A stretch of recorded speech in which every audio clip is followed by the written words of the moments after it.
Hello. Today I want to share about a friend. And maybe we all know somebody like my friend. I suspect so. But my friend is always looking for the easy way.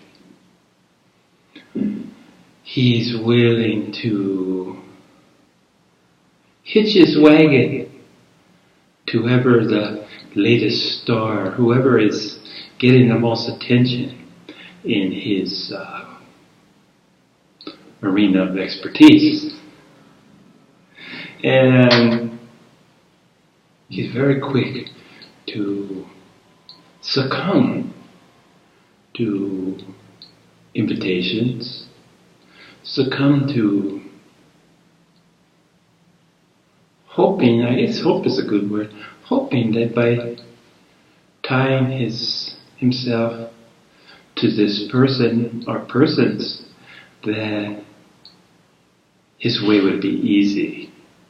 Money would just flow in, customers, clients would increase solely by his relationship. And most of the time, what he brought to the table wasn't really appropriate. He had his own way, unique way. And it didn't lend itself to partnerships and partnering up with people. But maybe he's an eternal optimist. But he would always hope.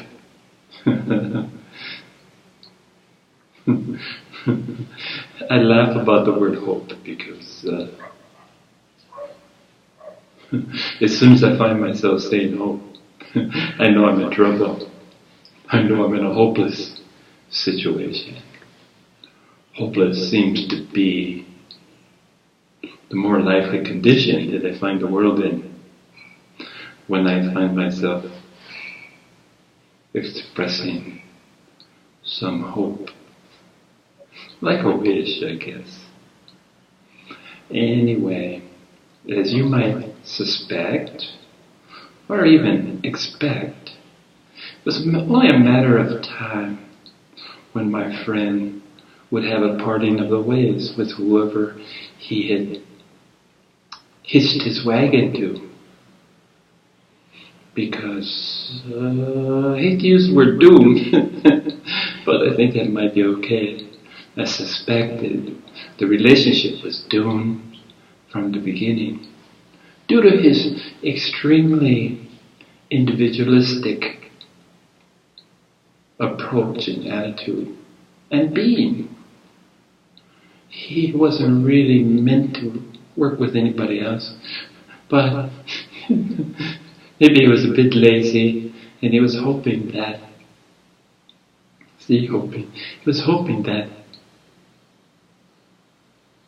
someone would help, that there was an easy way.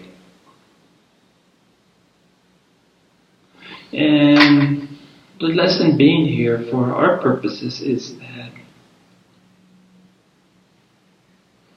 be suspect. Take a look. Be aware. Pay attention when you might be promised a shortcut. The old adage, if it sounds too good to be true, it probably isn't. Yeah, those adages, those old folk sayings, are with us for a reason. They do have their usefulness and their time and place. So, if you hear method, instant enlightenment, if you join my group and pay and sign up for this lesson, guaranteed enlightenment. And I've seen in this day of instant communication, this day of internet, just Google something. Google enlightenment, awakening, see what comes up. All kinds of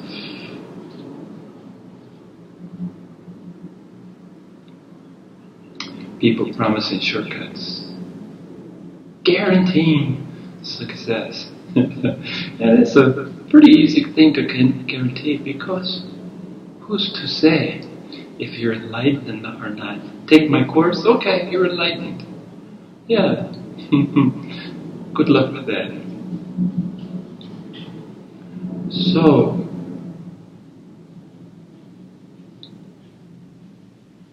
if you're tempted to do things the easy way, be careful. For me, myself, I never saw the viability of an easy way. I didn't suspect it was an easy way. My way was quite arduous, time-consuming. Your way might not be so intense.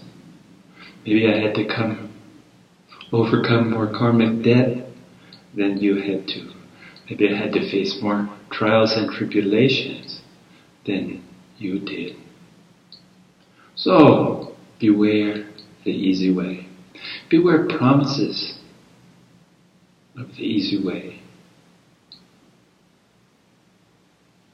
I sometimes think that a little laziness might be okay, but I don't know how appropriate it is for the spiritual surge, the spiritual journey.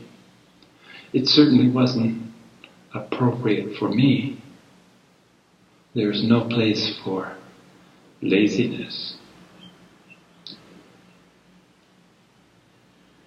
So, suspect the easy way. Now I'd like to talk about teachers again. Self-proclaimed gurus. Enlightened. The people that we use the term master and proclaim from rooftops their own enlightenment.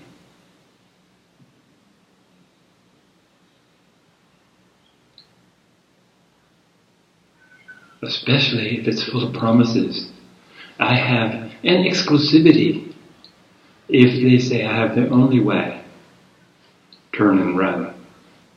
Because we each have our own way. There's millions of ways. I would venture to say billions of ways. So, any exclusivity, my way, or the highway. Well, I suggested you take the fast lane in the highway and get out of Dodge. So, how do you know?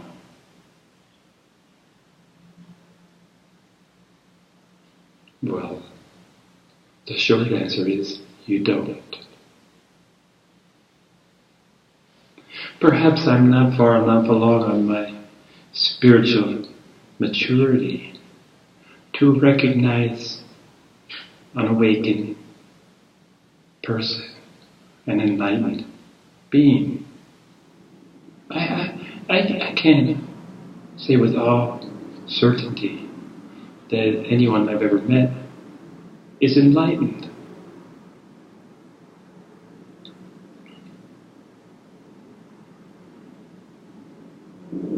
Someone who claims to be, and especially again exclusivity, I suspect, I like to think, there's thousands of enlightened beings on our planet today. Thousands. Not a big percentage out of 7 billion, but still a good chunk of people. That rests well with me. I don't know who they are. I couldn't recognize one with certainty if I met one. So, again, maybe other people can tell. I don't know. maybe I'm not advanced enough on my spiritual maturity. I mentioned before that upon awakening, abiding awakening, I felt much like an infant, unprotected, vulnerable. And there's a maturation, just as we mature as human beings, there's a spiritual maturation. And maybe someday I'll have the ability to recognize someone else who's enlightened or awake with certainty. But doesn't seem likely at this point. Doesn't seem likely that I could be certain about anything, much less someone's enlightenment status. So, how do you know?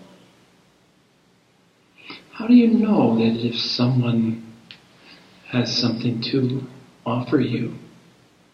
How do you know if their Dharma, their teachings, is the teaching? Especially, how do you know that this is the teaching for you?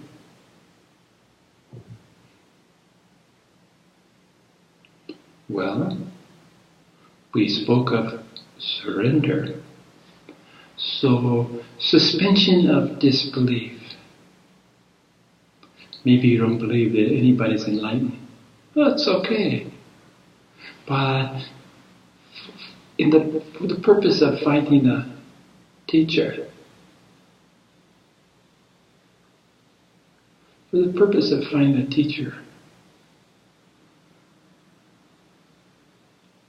perhaps suspension of disbelief. But I believe that there should be a resonance, that something should ring true when you hear someone's words, when you feel someone's presence.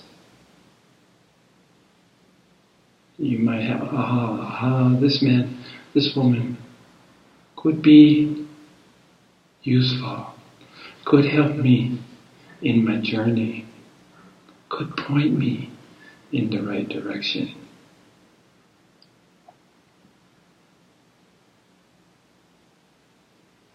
So, that at that point is when you have to decide, are you really ready to surrender to these teachings? Understanding that whether or not your teacher is enlightened or awake is really above your understanding, above your job description. And I'd like to suggest, and I don't think it's a radical suggestion, I'd like to suggest that whether they are or they aren't isn't of much importance as far as how helpful they could be in your journey. There's certainly, I find it very unlikely and very doubtful. I'm full of doubt that there's anybody that could just touch you and bing, there you are, you're there, you're at the top of the path, at the end of the trail, nirvana, you hit it. Yeah. Unlikely, too improbable. But that doesn't really have much importance. It's not really what's important to you. What's important is that you feel the truth of what this individual is teaching. And it's reciprocal. I mentioned before that You can choose the teacher, but the teacher needs to choose you. And that old axiom comes to mind that when you're ready for a teacher, the teacher will appear. So don't get hung up on what somebody else tells you. They say, oh, this is the guy, this is the one. Or the opposite of that is, this is not the one.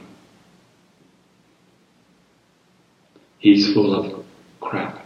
Well, that may be, but doesn't mean that there's not something valuable, there's something that's applicable, something you can use in the teachings.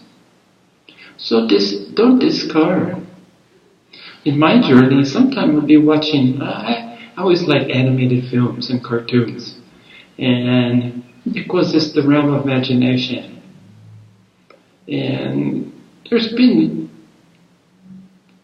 real gems of wisdom that I've mined, that I've taken away from watching the most inane.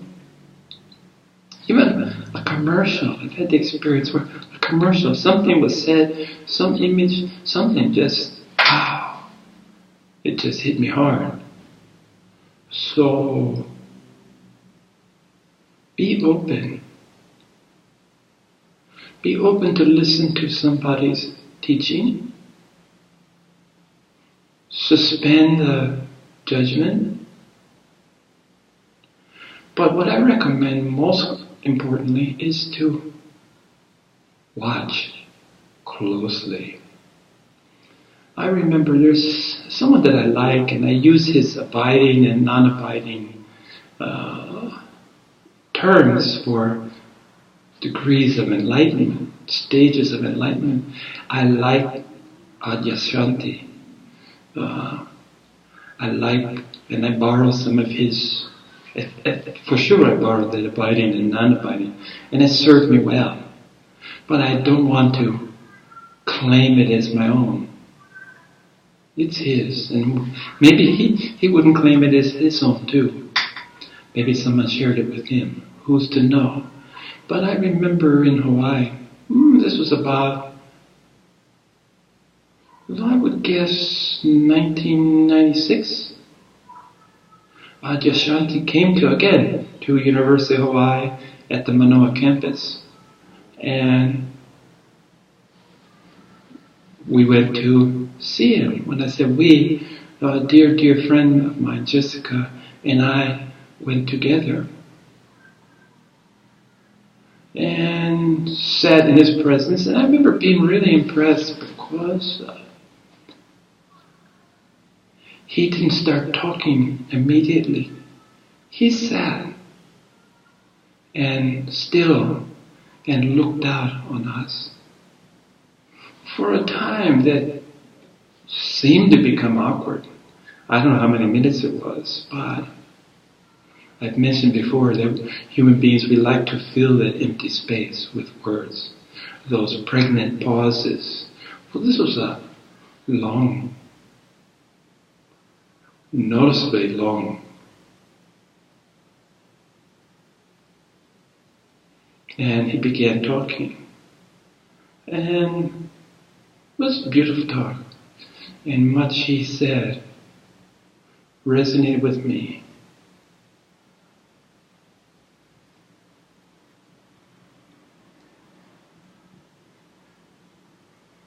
At that time, he had already experienced his abiding awakening, and it was known, he didn't proclaim it, that I heard, but it was known that he had said it and that he was. If asked directly, he would answer in the positive. Well, my friend Jessica got up at the end of the lecture, the end of the Dharma, the end of his sharing, and was first in line to get to that microphone. She felt motivated, and she said, "Wow, I've never talked to an enlightened being before." So Pardon me if I'm a little nervous and I don't really know how to begin my question. And he smiled and he said, you haven't talked to one that you know of. And that just meant so much to me, because that meant there must be other than him. And the very fact that he would allude to this, that there is other people, meant to me that he wasn't claiming exclusivity. I'm the only one. Because I find that very suspect. And I like to think, as I've mentioned, I like to think there are thousands, all doing their part to make this a better world. But that was a test for me. I said, as far as I was concerned, this guy was authentic. His teachings had value. But at the same time, I didn't sign up and go enlist in his minions. I didn't become a minion. I wasn't ready to worship at his feet. And I doubt he would want that from anyone. But I've had occasion to meet other teachers, self-proclaimed masters, who this isn't the case. They seem to thrive, expect their followers to kowtow, to submit wholly, and to show some outward sense of recognition, chanting the name. All these red flags for me.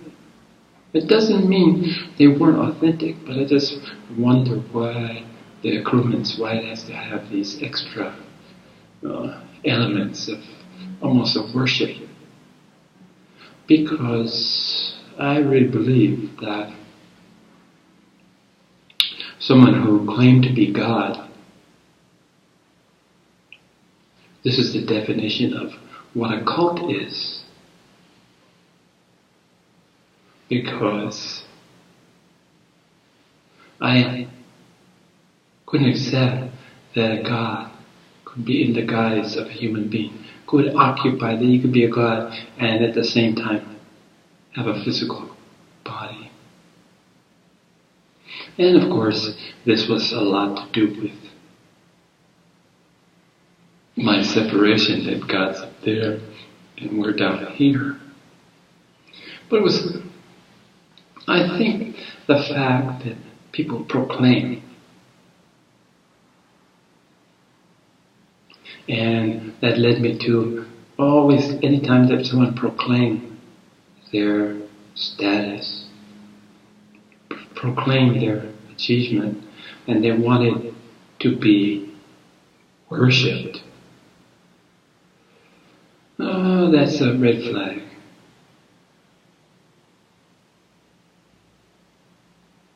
But again, it matters not whether I believe or you believe. Someone's status is of no great import. The individual knows, and as far as I can ascertain, as far as I've seen,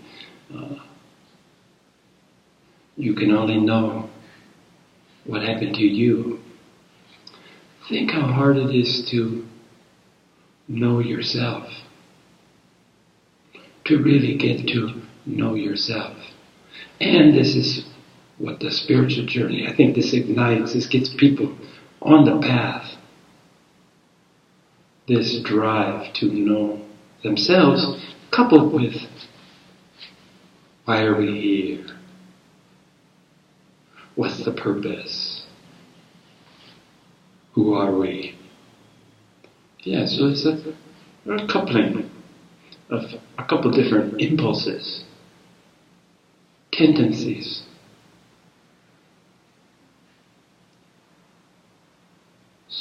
So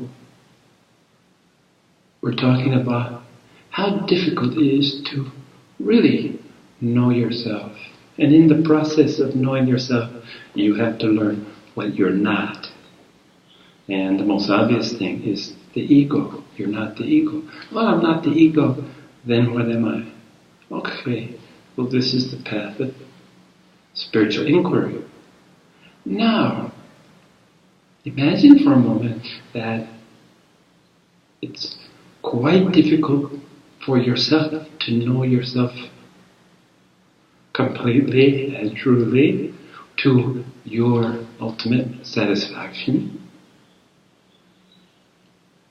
How hard is it to know another?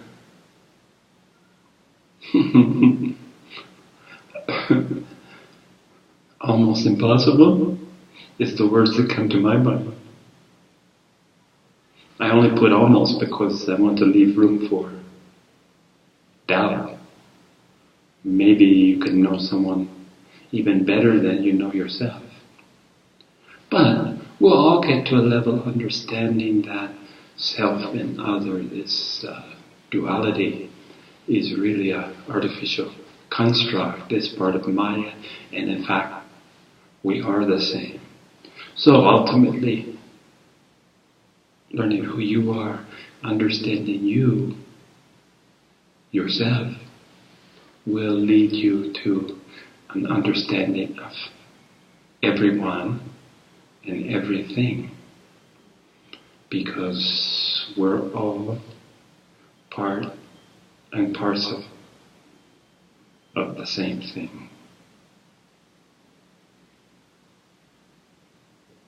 So, for me, there was no easy way. And I suspect that the same holds true for you. There is no easy way. And to go over what my point was here is to exercise caution, to cherish and respect your free will. Don't surrender that too easily.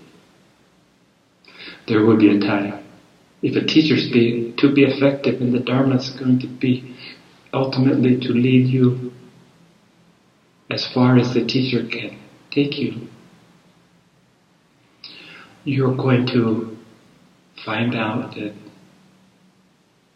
free will is just another concept. Destiny, free will. I'd say yes to destiny, I'd say yes to free will, in understanding that they're opposite sides of the same thing, the yin and the yang of the same thing.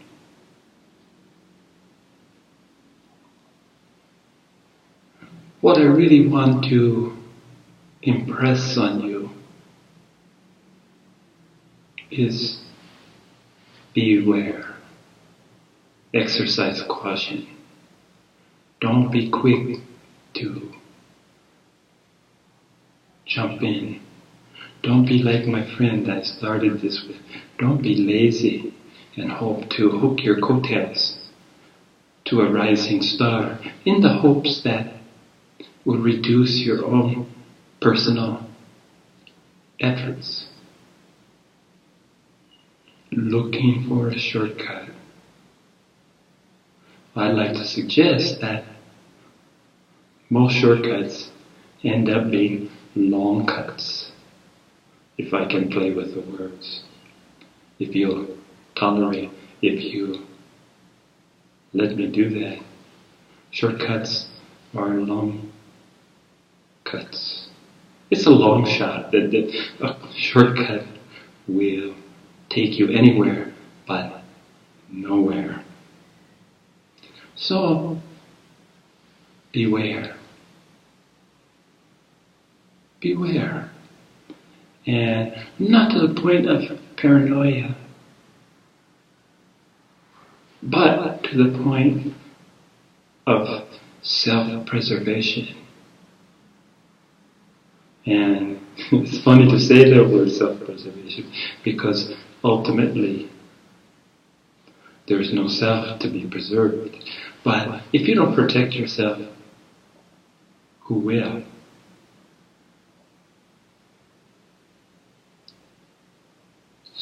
So I shared with you my experience with teachers.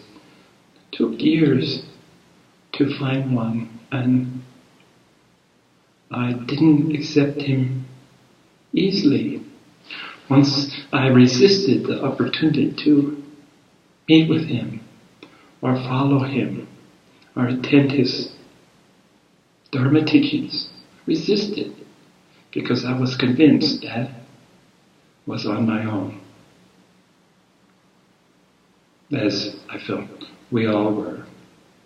But I do see the value of teacher in that they will point you the way.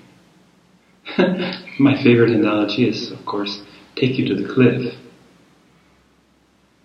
the precipice, the abyss, I use the term. And that's the end of the trail, as far as they can take you.